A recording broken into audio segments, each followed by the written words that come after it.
Hello students, मैं हूं Zubair Saifi and I welcome you to my YouTube channel Orator Institute of English. आज लेकर आए एक बहुत इंपॉर्टेंट वीडियो। आज पढ़ेंगे क्रिटिसिज्म गाल्सवर्दी का। लिटरेरी क्रिटिसिज्म गाल्सवर्दी का बहुत से लोगों ने किया है और गाल्सवर्दी के बारे में एक बहुत इंटरेस्टिंग फैक्ट ये है कि गाल्सवर्दी की जब डेथ हुई तो उनकी डेथ के बाद गाल्सवर्दी को भुला दिया गया था। वो तो भला हो कि 1967 के आसपास 66 के आसपास बीबीसी ने फॉसाइट सागा पर एक सीरीज बनाई थी, एक सीरियल बनाया था। तो लोगों को फिर एक इंटरेस्ट जागा कि भाई ये लिखा किसने है। अच्छा, गाल्सवर्दी ने, इसने और कुछ भी लिखा है क्या? कि हाँ, ये लिखा है। तो उसके बाद गाल्सवर्दी की लिटरेरी वर्क्स को दोबारा से पढ़ना शुरू किया लोगों ने। तो उससे पहले, इस घटना से पहले, जो राइटर्स थे उन्होंने लिटरेरी क्रिटिसिज्म किया था गाल्सवर्दी का। बट लिटरेरी क्रिटिसिज्म कोई पढ़ता नहीं है यूजुअली, अगर आप एकेडमिक्स से बिलोंग नहीं करते हैं तो। लेकिन इस घटना के बाद बहुत लिटरेरी क्रिटिसिज्म लिखा गया गाल्सवर्दी के ऊपर। तो बहुत इंपॉर्टेंट वीडियो है ये, क्योंकि गाल्सवर्दी का क्रिटिसिज्म एक ऐसा टॉपिक है जहां पर आपको बहुत सारी किताबें नहीं मिलती, जहां पर आपको बहुत सारे सोर्सेज नहीं मिलते पढ़ने के लिए, और एग्जाम में पूछ लिए जाते हैं। बहुत इंपॉर्टेंट कोटेशंस हैं विद सोर्स। सोर्स भी याद रखिएगा कि ये किसने लिखा है, लिटरेरी क्रिटिसिज्म। कोटेशंस को एज इट इज याद रखने की कोशिश करिएगा, और उसके जो फ्रेजेस हैं कुछ, की गाल्सवर्दी को किसी ने कुछ कहा है तो किसने कहा है, उस तरह से इन कोटेशंस को याद रखने की कोशिश करिएगा। नोट्स बनाइएगा अच्छे से, कॉपी में इसके वीडियो को जो है शेयर कर दीजिएगा लोगों के साथ और लाइक कर दीजिएगा। और इससे पहले 3 वीडियोस आ चुकी हैं शेक्सपियर के क्रिटिसिज्म की, मिल्टन के क्रिटिसिज्म की और गाल्सवर्दी वर्ड्सवर्थ के क्रिटिसिज्म की। अगर आपने वो वीडियोस नहीं देखी हैं तो देख लीजिएगा, वो आपको डिस्क्रिप्शन बॉक्स में मिल जाएंगी या ऊपर आई बटन पर मिल जाएंगी, या फिर आप सिंपली सर्च भी कर सकते हैं literary criticism on Shakespeare by Orator Institute, literary criticism on Milton by Orator Institute, इस तरह से। तो आपको वो वीडियोस मिल जाएंगी, या वीडियो के सेक्शन में जाके, प्लेलिस्ट के सेक्शन में जाकर भी आप उन वीडियोस को देख सकते हैं। तो चलते हैं, स्क्रीन चेंज करते हैं, लिटरेरी क्रिटिसिज्म पढ़ते हैं गाल्सवर्दी का। बहुत इंपॉर्टेंट ये वीडियो है। यूपीटीजीटी पीजीटी के batches, test series, UGC NET की टेस्ट सीरीज, नोट्स के लिए आप हमारा ऐप डाउनलोड कर सकते हैं ऑरेटर इंस्टीट्यूट का। लिंक डिस्क्रिप्शन बॉक्स में भी है, और सिंपली आप सर्च करके भी उसे डाउनलोड कर सकते हैं प्ले स्टोर पर, ऑरेटर इंस्टीट्यूट। बाकी की डिटेल के लिए आप व्हाट्सएप पर हमसे कॉन्टेक्ट कर सकते हैं।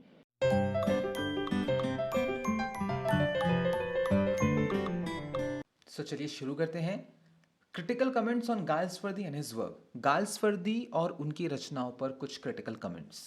सबसे पहली जो क्रिटिक है हम पढ़ेंगे वो है वर्जीनिया वुल्फ। उन्होंने अपनी एक किताब द कॉमनर रीडर में 1925, उसमें गाल्सवर्दी और उनके वर्क्स के ऊपर कुछ बातें बोली हैं। सुनते हैं वो क्या कह रही हैं। Woolf acknowledged Galsworthy's talent for creating intricate family dynamics, but critiqued his realist style, suggesting that he records everything, but in recording misses the life, the quicksilver element that actually makes his characters live. Woolf acknowledge करती हैं Galsworthy के talent को कि वो बहुत ही intricate family dynamics create कर सकते हैं अपनी रचनाओं में, जैसे कि फॉसाइट सागा में एक फैमिली डायनेमिक्स रचते हैं। लेकिन वो उनके रियलिस्ट स्टाइल को क्रिटिसाइज करती हैं। कहती हैं कि गाल्सवर्दी सब कुछ रिकॉर्ड करता है, बट इन रिकॉर्डिंग, लेकिन जब वो रिकॉर्ड करता है तो वो छोड़ देता है जीवन को रिकॉर्ड करने से। जो क्विक सिल्वर एलिमेंट होता है, जो एक्चुअली उनके कैरेक्टर को जिंदा रखता है, वो उसको रिकॉर्ड करने में चूक जाते हैं। She also commented on his social conscience. वो उनके सोशल कंसाइंस पर भी टिप्पणी करती हैं, ये कहते हुए कि he has a genuine feeling for social justice. वो जेन्युइनली सामाजिक न्याय के लिए बात करते हैं, but his character seem confined within the very societal structures. तो ये बात तो समाज सुधार की कर रहा है, लेकिन इस आदमी के खुद के किरदार सोसाइटी की संरचना स्ट्रक्चर में जकड़े हुए नजर आते हैं, उस संरचना में जिसको वो अपनी रचनाओं में खुद क्रिटिसाइज कर रहा है। ठीक, ये बात वर्जीनिया वुल्फ ने बोली द कॉमनर रीडर में। नेक्स्ट जो क्रिटिक है वो है डीएच लॉरेंस। बहुत पोस्ट मॉडर्निज्म के सबसे one of the most famous writers में से एक हैं D H Lawrence. D H Lawrence ने एक क्रिटिसिज्म लिखा था, सेलेक्टेड लिटरेरी क्रिटिसिज्म 1932 में।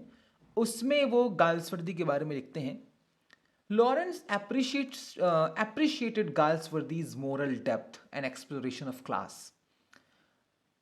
Though he found his characters somewhat restricted by societal conventions, Lawrence तारीफ करते हैं गाल्सवर्दी की जो मोरल डेप्थ है या एक्सप्लोरेशन ऑफ क्लास है, उसको लेकर कि क्लास को बहुत अच्छे से एक्सप्लोर किया है गाल्सवर्दी ने ऑब्वियसली। लेकिन वो पाते हैं लॉरेंस कि उनके किरदार जो हैं वो थोड़े से बंधे बंधे लगते हैं सामाजिक परंपराओं से या रीति रिवाजों से। ही रिमार्क्ड, वो कहते हैं, ये कोटेशन है कि Galsworthy's tragedy in his inability to free his characters from the very ideals he criticises. Galsworthy की ट्रेजेडी ये है कि उसके पास वो क्षमता नहीं है, वो अपने किरदारों को उन सामाजिक बंधनों से आजाद नहीं करा पाता जिन सामाजिक बंधनों को वो अपनी रचनाओं में क्रिटिसाइज कर रहा है।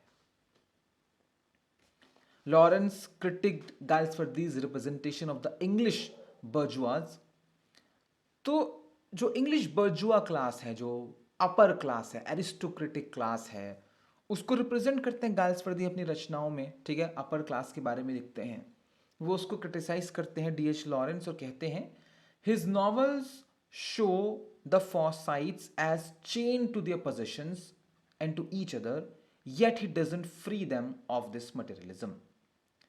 ऐसा लगता है, उनका ये नॉवल शो करता है कि फॉसाइट्स जो है, पूरे खानदान जो है फॉसाइट, वो बंधा हुआ है अपने पोजेशन से और एक दूसरे से, लेकिन फिर भी वो आज़ाद नहीं है भौतिकवाद से, मटेरियलिज्म से आज़ाद नहीं है, जो कि सच भी है। नेक्स्ट क्रिटिक है एडवर्ड गार्नेट। एडवर्ड गार्नेट ने 1947 में a century of great novelist नाम की किताब लिखी थी। उसमें उन्होंने गाल्सवर्दी के बारे में कुछ टिप्पणियां की थी, कुछ कमेंट्स किए थे। Garnett praised Galsworthy's realism. Garnett ने गाल्सवर्दी के रियलिज्म की तारीफ की थी और लिखा था कि his novels are like moral chronicles. इसके नॉवेल्स नैतिक इतिहास हैं।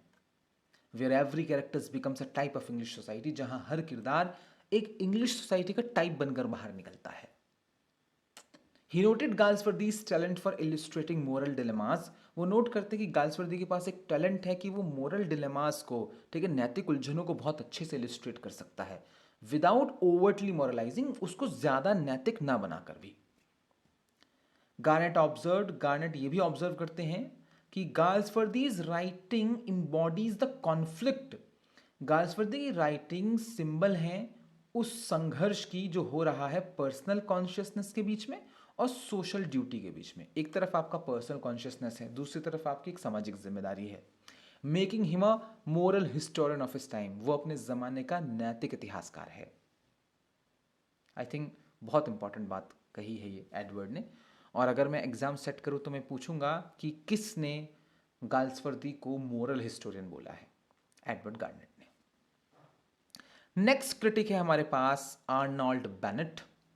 आर्नोल्ड बेनेट ने 1917 में किताब लिखी थी क्रिटिसिज्म पर, बुक्स एंड पर्सन्स। उसमें वो एडमायर करते हैं गाल्सवर्दी को और गाल्सवर्दी के प्रिसिशन को इन capturing the social atmosphere of the English upper middle class, कि वो बहुत ही प्रिसाइजली कैप्चर कर सकते हैं सामाजिक वातावरण को English upper middle class families की। And saw the Forsyte saga as, Arnold Bennett ने फॉसाइट सागा को कहा था कि ये एक मिरर है ब्रिटिश सोसाइटी का, एक आईना है ब्रिटिश सोसाइटी का, विद अ क्लैरिटी, एक स्पष्टता के साथ, that reveals its strength and weaknesses, और ये किताब ब्रिटिश सोसाइटी की कमजोरियों और ताकतों को उजागर करती है। That's true. Bennett also noted Galsworthy's unique ability. Bennett Galsworthy की इस यूनिक एबिलिटी को भी नोट डाउन करते हैं टू इवोक एम्पैथी, कि आप गाल्सवर्दी की रचनाएं पढ़ेंगे तो आपके अंदर एक एम्पैथी जागती है। वो कहते हैं, ये इनके शब्द हैं, कि he does not mock his characters, वो अपने किरदारों का मजाक नहीं उड़ाता, but treats them with an almost painful understanding, बल्कि उन्हें ट्रीट करता है ऑलमोस्ट दर्दनाक समझ के साथ।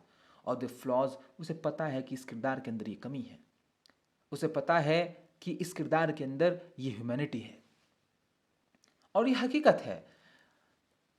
गाल्सवर्दी जब अपर मिडिल क्लास के बारे में लिखते हैं तो उन किरदारों को बहुत ही सिंपैथेटिक तरीके से क्रिटिसाइज करते हैं।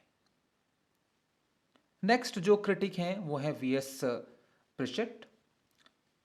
प्रिचेट admired Galsworthy's deep empathy. Pritchett Galsworthy की डीप एम्पैथी को एडमायर करते हैं, जैसे कि अभी हमने ऊपर भी बताया कि बहुत एम्पैथी और बहुत सिंपैथी के साथ कैरेक्टर्स लिखते हैं गाल्सवर्दी। मोरल पर्सपेक्टिव की तारीफ करते हैं। वो लिखते हैं कि in his work Galsworthy shows both pity and irony. अपनी रचनाओं में गाल्सवर्दी दया और आयरनी दोनों को दिखाते हैं।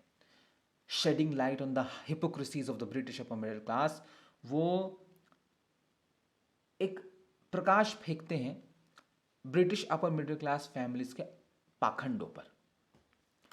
वो नोट करते हैं कि गाल्सवर्दी स्टाइल में लैक पोइटिक एनर्जी, की गाल्सवर्दी के स्टाइल में आपको पोइटिक एनर्जी की कमी नजर आ सकती है। But his characters are deeply convincing products, लेकिन इनके किरदार बहुत ही कन्विंसिंग प्रोडक्ट्स हैं of their time and place, उस जमाने और उस जगह के। Trapped by their own course and desires, और ये किरदार खुद जकड़े हुए हैं अपने ही नियम कायदे कानून और अपनी इच्छाओं में ही।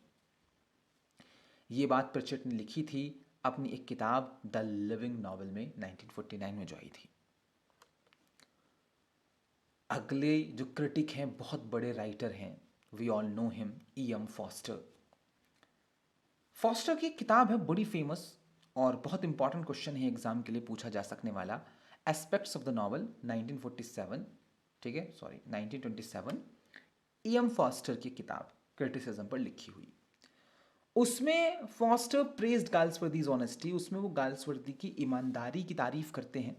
डिस्क्राइबिंग हिम एज आ, और डिस्क्राइब करते हैं, अगर आपसे कोई पूछा जाए कि किसने केयरफुल क्राफ्टमैन कहा था गाल्सवर्दी को, तो E.M. फॉस्टर का नाम याद रखिएगा।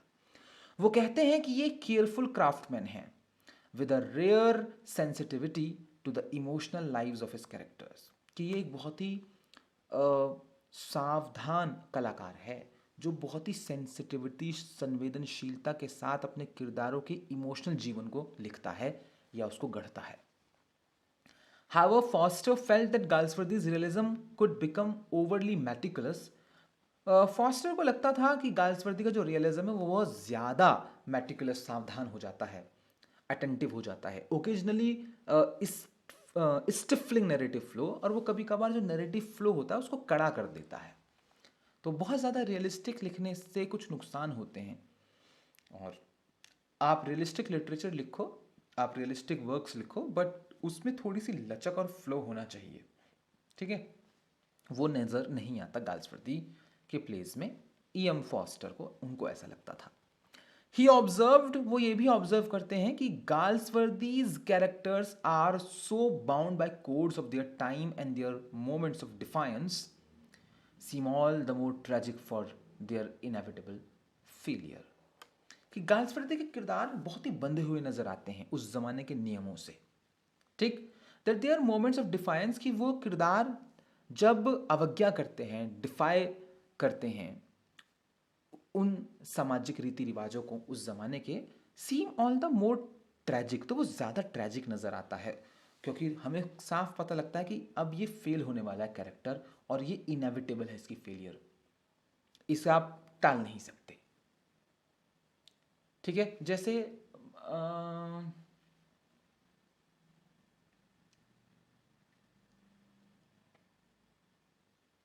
मुझे नॉवल का नाम जहन से निकल रहा है मेरे, गाल्सवर्दी का एक नॉवल पढ़ा था हमने, उसमें कैरेक्टर था तो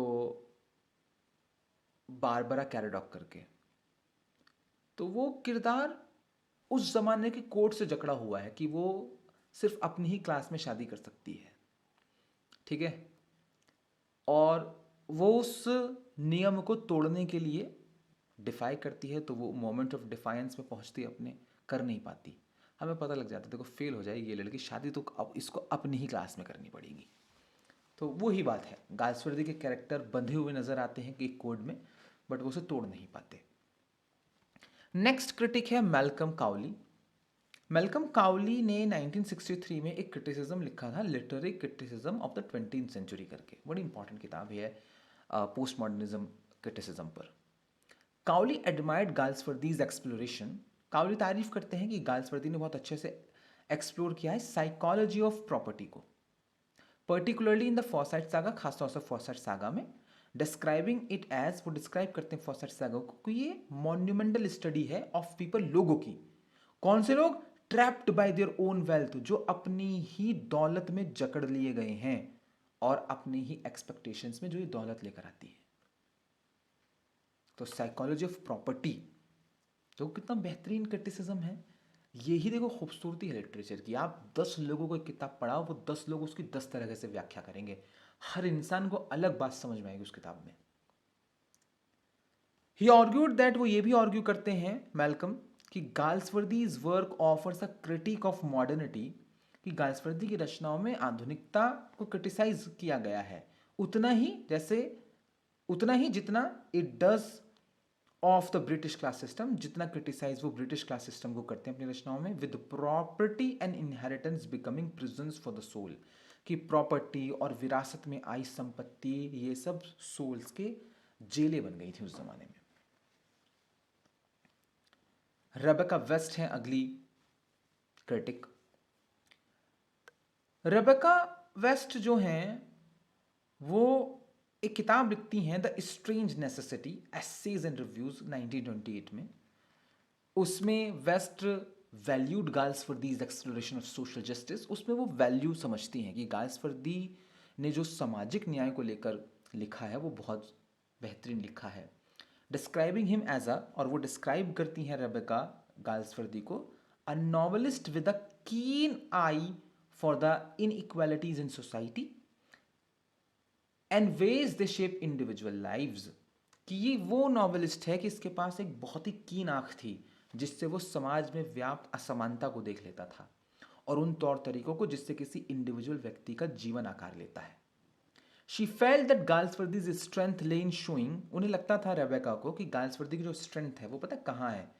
the compromises and moral ambiguities that define human existence, उन समझौतों और उन नैतिक एम्बिग्विटीज में जो किसी इंसानी एग्जिस्टेंस को डिफाइन करती हैं, परिभाषित करती हैं, उनको बहुत बेहतर तरीके से समझ पाता है गाल्सवर्दी।